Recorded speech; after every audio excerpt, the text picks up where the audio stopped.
Hello everyone, welcome to Online Help Guide. Today in this video, I'm going to show you how to log into GitHub account. So without any further ado, let's get started. First of all, open up a web browser. Now in the search bar, type in github.com. After you come across this official page, click on the three horizontal lines in the top right corner. Here, click on Sign In option. Now enter your username or email address associated with your account and your valid password.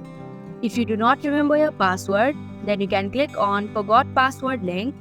Also, if you do not have an account yet, then you can click on Create an Account link. After entering your details, click on the Sign In button to proceed. And that is how you can log into GitHub account. Thank you for watching Online Help Guide. Hope this video was helpful. If it was, then hit the like button and comment down if you have any questions or feedback. Also, if you are new to our channel, subscribe and hit the bell icon so that you don't miss our upcoming videos.